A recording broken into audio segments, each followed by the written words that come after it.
We're live with Johann Psaila. I'm pronouncing that right, Psaila, right? Well done. Usually people call me something else, but you've done really well. So thank you.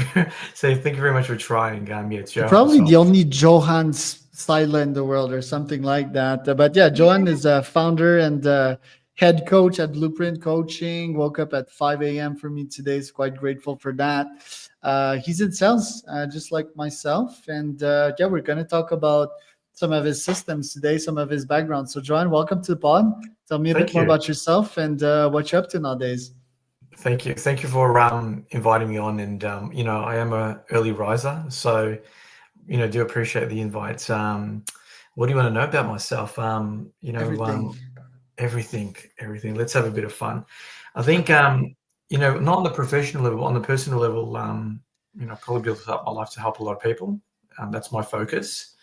And I've built up my main business around helping businesses and people in particular, and that's something that's really resonated with me from the heart. So that's been really, really cool. And I've also got another business too called Blueprint Publishing, and I publish little books. So I released a children's book not too long ago, and we donate 100% of the funds to a charity. So everything I do in my life is all about helping someone, either a business or a person. And basically, I just help businesses and people make more money in what they do. And if someone's in the sales space, I'll try and make their life a bit easier and try and give them the tools and the systems and the processes they need to really, really succeed. And I just use my experience. So I don't go out there and learn something that I haven't done in my life. Everything I teach is basically things I've done in my own life. So that's the exciting thing about it. Very cool. And yeah, why were you built that way? Like, why is helping people a priority for you? Where did you discover that? Yeah, look, I think in my early life, I was probably the opposite. It was all about me, to be honest with you, where everything was focused on myself. And if I'm being transparent, I got to a point where you get some sort of success, or if it's business, it's family, it's life, and I wasn't truly happy. And I thought there has to be something else towards this. And my wife and I, we follow a certain faith, and I think through my faith, importantly, I've aligned that there's a lot of good people out there who help other people. And I thought if I could mimic that, I could do the same thing. But, you and I have someone in common that we both know. And, David Meltzer, actually. Yeah. And he was a mentor of mine for a long time. And he actually taught me a lot about empathy and caring about people. And, if you generally put people first, you'll always be rewarded from the market. And, probably at the start, I was a bit skeptical, but it's been a bit of a philosophy of my life now, not just for my business, but my life. Yeah. And how do you empathize when people are not cooperative or are just aggressive, messing with you, and just like not being good vibes? Yeah, good. I'm a really good reader with people. The one thing that I try and instill in my life is you don't know what someone else is going through on the background, So like, even though you and I are doing this recording, I don't know what is happening in the background of your life. So, if I sense that there was someone a bit tired, Lots of noise. Pardon? Lots of noise nowadays, lots of busyness. Yeah. I need meditation. Yeah, a lot of distractions. We've got a lot of things happening. So you never know what someone's going in someone's life.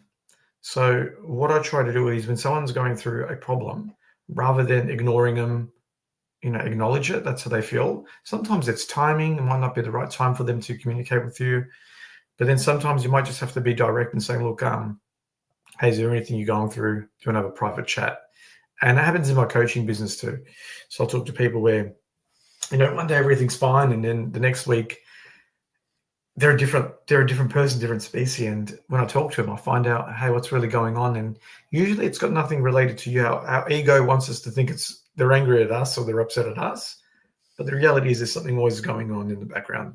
The world's a big, challenging place. And that's how I do it. I just basically ask them if I could actually help them. And then I find out more about them.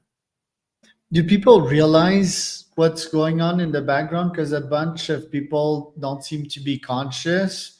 Even I sometimes, with that much happening in my life, it's like I forget why I'm on edge. Most of the time, I think it's about sleep in my case, and I do sleep like my 8 or 9, but just takes like I don't know one bad food, to take my gut off, and then I'm not getting as much deep sleep as I should.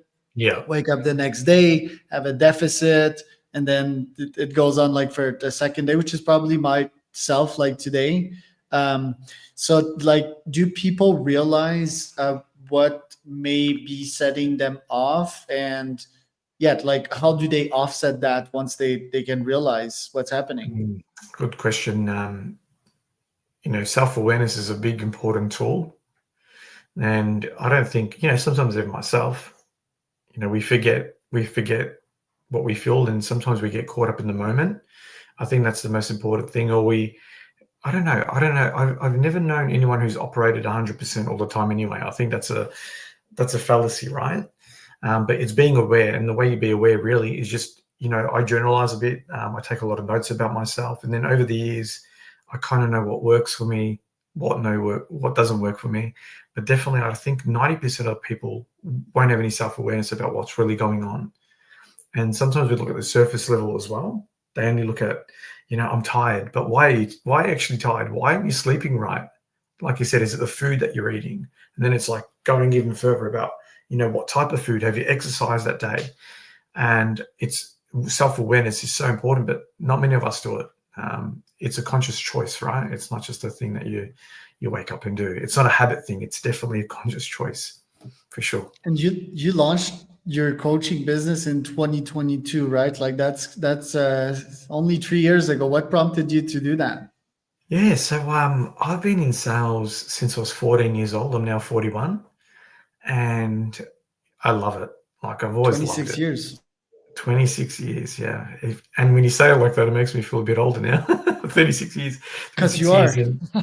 And but what I've honestly love about it is that you do get to connect and help people, and I love connecting with people and meeting people. It's one of the coolest things you can do for a job. There's a lot of challenges. And when I was working for organizations, I've always had people ask me, hey, have you got any tips on sales? Hey, can you help us with communication? And I started just dabbling in it. And then it actually got to a point where I'm like, you know what? I can actually do this full time. And, for granted, I stayed with the company for a while I was building out my business. And that gave me an opportunity to really put the systems and the processes in the background that you need, because you can be good at something, but if you haven't got the backbone working well, nothing's going to work. So I spent a lot of time investing on that, and then learning about marketing, learning about doing these things, learning about just doing different things. And I gave myself time to do it. And the last 3 years, it's been interesting. I'd say the last probably 15 months has been absolutely amazing, like growing to another sphere, having another business launched, and we've got something else that we're working on. And I think if you can stick to something, especially at the start when it's tough, but if you can get through that period, it gets easier. Like that's the beauty of it. That's the Interesting. sacrifice. What It's would you amazing. attribute that growth to? Is it your sales skills, your coaching attention, and what kind of growth have you seen? Yeah, there's probably three parts. I think it started internally on a personal level. I noticed that when we got, our family dynamic right, worked on myself, like I used to do a lot of meditation. I pray a lot. I don't watch the news anymore. I really pulled away anything that was taking my time. And then I noticed how much time I really had in life. And then I really went well in my physicality. So I do gym a lot and I exercise a lot. And that built up the foundation for me for being more hungry in business as well. I'd say that the sales component is a small part. That's what I teach and coach. But it's all the other things that I've had to do in the background. I had to see a psychologist to learn how to deal with high levels of anxiety and stress, how to be a high performer. So I had to change everything about me essentially. Like the sales part is only what draws me clients, but it's all the back stuff that I have to do internally that has got me where I am. It's so weird. It's such a weird thing. You've got to work on yourself before anything else. Yeah, it's the base, right? It's the roots. But I'm looking at your website here. You have a couple of packages, right? It's workshop. You probably sell your Yeah. time as well, 1v1. So, what kind of growth have you seen? You started that 2 years ago. Typical business. I mean, the best of them is probably 15K a month, right? Like, where are you at today? Probably a bit more, which is good. Doing Nice. Congrats. quite well. I've got a very high profit margin business too. So one thing I want to share is we sometimes get stuck on revenue, and I'm a big believer it's how much we actually take home. So I'm believing in Yeah. margins. So I run a very high margin business. But going back to the question about the business we run, I've got two models essentially.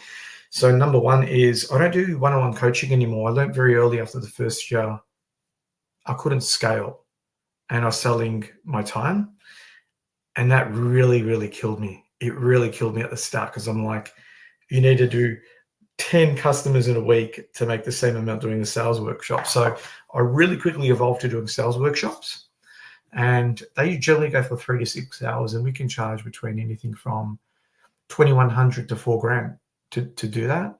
But the value that the customer gets is so great because it's tailored to what their strengths are. So I've got like a sales assessment tool, and before I go meet all the team, I expect everyone to do this tool, and I can make a workshop around that. And then once I see them, usually I'll find that, hey, if you really want to get extra growth, I have to on-sell my service and say, I can fix these things for you, but I'm going to have to work with you for a period. And then I've got I call it like a fractional sales management, where I'll work into your business. I'll work with the CEO, the CFO, the board, or the sales manager of a business, and I'll help them develop the tools and all that kind of stuff. And that's been great. So you have your regular clients on board there too. But once you start getting your groove, you can really expand on that too. And I'm at the stage now with the growth where more people are reaching out organically, for sure. And through that as well, it's different kind of businesses. So the more I grow, the more I learn, the more I study, the more I get coaching. I've got to get coaching myself, the more I'm growing because I'm attracting it. So that's where we're at. It's pretty cool. It's challenging. Don't get me Yes, it wrong. is. It's fun. It's fun. I love the funnel as well. Like you start probably like in a workshop on some stage or a room, right? And then you sell them something on the back end. Is it like a retainer? Is it the 3 to 5K per month in exchange of like 10 hours per month of your time? Is it something like that? It's a lot less. It's about 4 hours a month for each client. So when we do it, there's no hi, hello. Or that we talk about the weather. We have an agenda that we want to sort. And something that I'm really focusing now is that, I've always got this beautiful iPad on me wherever I go. And we generally figure out 3 main problems we want to fix. And what we do is we focus on fixing those 3 problems. And, if an owner goes, I've got this to fix, we just concentrate on the 3 things. And the rule is, once we get rid of something, we can replace it. We don't do anything more. So it's very process driven. Look, in the Australian landscape, it's very, very different to what you can do overseas. And, it's something I need to figure out for my business to take it to another level. Is it a different market I need to attract for sure? That's where I'm probably at now, being very transparent to do with very high level coaching, if that makes any sense. Right. And it's physical, right? You said the iPad, so you show up physically there. And that, do you count the 4 hours with your traveling time, or is that like a part? And Uh, do you also work in the back end, not just like in the 4 hour meeting time? yeah, so I do a lot of it's become remote, to be honest, which is great. So I'm finding that I'll only go into in a workplace when there's big things to solve and big challenges to solve, because I think some of the biggest problems get solved so well in person, especially when you've got multiple people. And yeah, and definitely you got to account to travel. But I'm at a stage with my clients, we're very transparent, and that they always look after me. So I always get remunerated, and I get valued really well for my clients. So yeah, there's no problem there for me if I have to travel. Right. Yeah. Right. And most of them are in Melbourne area, right? Interesting, where I've got Melbourne, I've got regional, which is like, maybe a 3-hour drive. And I found with that particular customer, I've learned so much. The partner that I work with in that business, he's very AI driven, and he's just so driven with tech. And the reason why I value that, because I'm learning from him as well. So as much as I'm coaching him in the business and sales, I'm actually learning a lot for myself and my client too. So I think when you're coaching, don't be afraid to learn from your clients, because they've got skill sets that you can learn, that you can put into your business, or more importantly, help your other clients as well. So I'm really big on that. So if I have to travel for it, I don't mind, because it's going to give me that steady stone to keep building my business and provide more value. So I'm pretty cool. Melbourne looks so amazing. Yeah, just from a place to move, the quality of life, it's a bit expensive as well, right? Like, how's the business and the startup and AI scene there? Good question. If you're looking to stay, it's very expensive just to rent, or you'll buy your place. I'm 41, so I bought my first house at 21. I've always been driven to make a lot of money, so I think I just started working really hard and bought my first place. So it's very challenging to start now. In the AI space, Melbourne, it's probably not as business friendly as it should. There are other states that are more business friendly when it comes to tech in particular, for sure. But I know the AI scene in Australia, it's starting to get there, but we're nowhere near like the likes of the USA. We just don't have the infrastructure and the ecosystem to support that at the moment. It's just the cost, like you said, the cost of doing business, the taxes. It's a very beautiful place, and that's the cost. But then the cost of it is innovation. We kind of mirror other countries and places rather than innovate to some degree. Right. Yeah, I feel that way too about my native Montreal, Canada, which is also a pretty nice place. Tell me about the main problems that your clients face usually when they come and see you, right? Because sales is pretty broad. Me, my specialty is in cold email, which is a very specific niche, and it's very high value because if you crack it, it's a lot of results really quick, right? What problems do they put up to you, and why do they come and see you specifically? What's your secret sauce that most other sales coaches don't have? Yeah, I love this. So usually when they come up to me, I'll always ask them why me. I think it's very important to get feedback. And the biggest thing I find is that I actually worked in sales for a long time. So I'm not just a coach that's never done sales. I think that's the big thing. And then I've got my own business, but the truth be told, whatever process I use within my business is what you're probably going to use in the real world anyway. It's the same process, right? That's number one. But when they come, they always think they need to make more revenue, which is the main goal for most businesses, or they think that their sales team are not performing. But what I actually find, they know how to sell already. They're just overcomplicating it. So what I usually do is I'll take out all that noise away and make it simple, which means like a simple sales process. It could be giving them the tools that they might need. And then sometimes it's dealing with expectations. That's the biggest thing I find. I end up really working with a business owner and saying, hey, your expectations are here, your sales team's expectations are here, and I've got to align it. And that's my job. It's Interesting. an alignment between everyone. And I like to make people's life easier. So I think we overcomplicate. Sales is not hard. It's not Right. hard. Like, it's interesting. I don't think I've been good at that, like managing expectations of clients. Yeah, I mean, I tell them about the truth and the reality, right? It's like, yeah, I want to get there too, right? But more realistically, that is that. Also, it's pretty hard to predict direct results and ROI in specific niches, right? I've been niching myself down in very specific niches as of late. Uh, yeah, I was about to say AI and SaaS, but that's not specific, right? Because that's not even like a vertical. It's just like a type of company. But Yeah. certainly, like agencies, I can predict a bit more like where we're going. Martech, for example. But yeah, it's always hard to predict that. I've been using deep researches to improve my estimates, right? So I feed an AI past results of mine. Market conditions, my technique, and data that we have about the market. And but yeah, there's some markets that are infinitely harder than others. Most of the time, the clients are not like flexible on how they're modifying their product. Ultimately, it's like if they have a great product and if the demand is there, sales becomes easy, right? But Correct. most don't. And yeah, product market fit is quite difficult. So how do you manage these expectations, and how can you actually predict product market fit and the ROI of your services? Yeah, awesome. I got asked this question yesterday, believe it or not, from a guy who was like running sales in IBM for many years, and such an interesting question as well.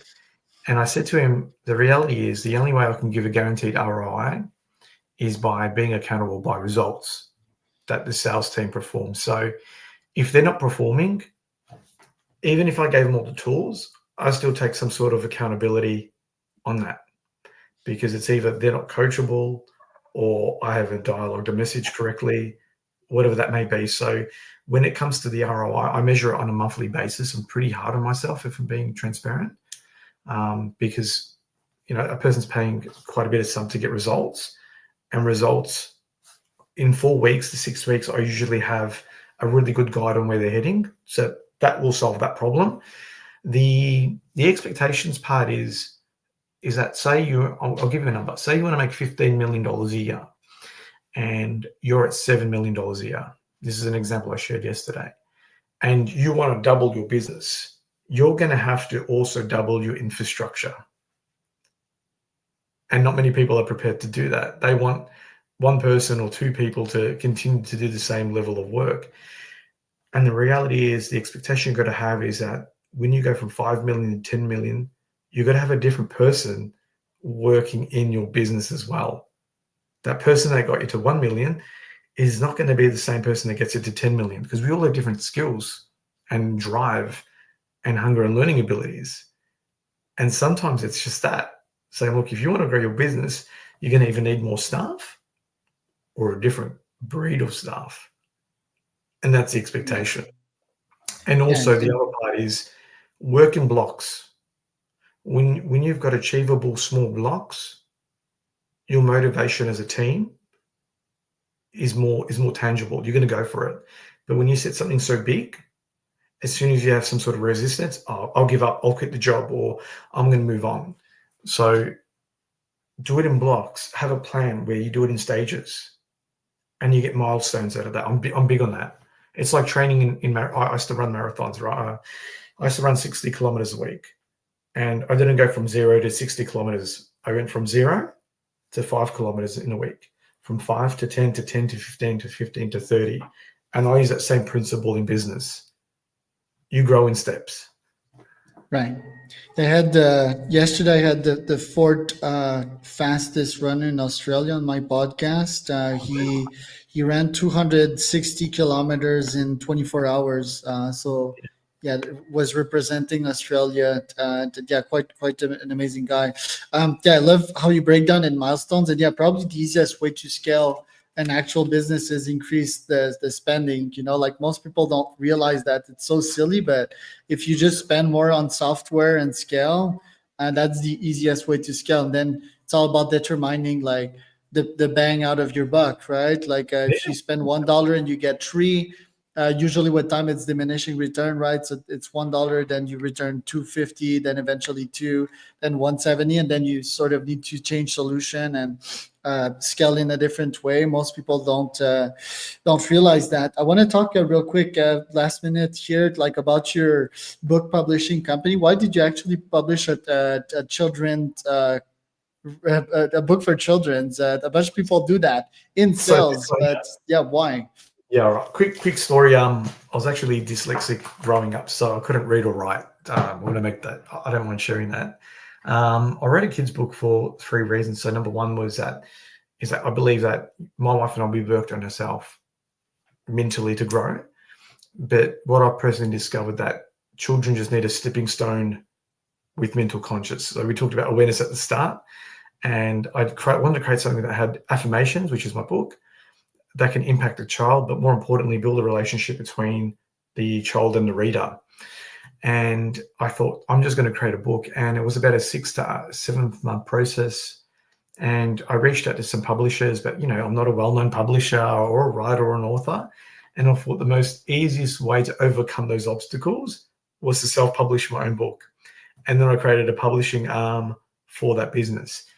And I use what I do is I help people make businesses. So I use those same skills on myself and created a business out of it. So I want to help, publishers who might have a small idea, but don't know how to market, don't know how to sell, don't know how to brand, don't know how to, use all the colors and all that kind of stuff. So I found an opportunity in the market, but those funds are 100% given to a foundation called the One Heart Foundation. It's something that I love in Africa.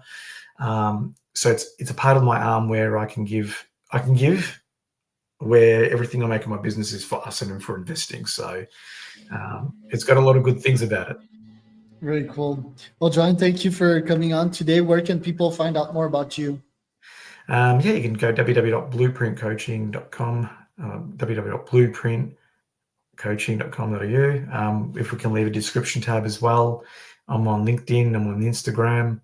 Type in Johann Psaila on Google and it'll come up with something. You'll find me anywhere. There's not many Johann Psailas anywhere. I'm everywhere and everywhere. All right. So that was Johann and Charles for another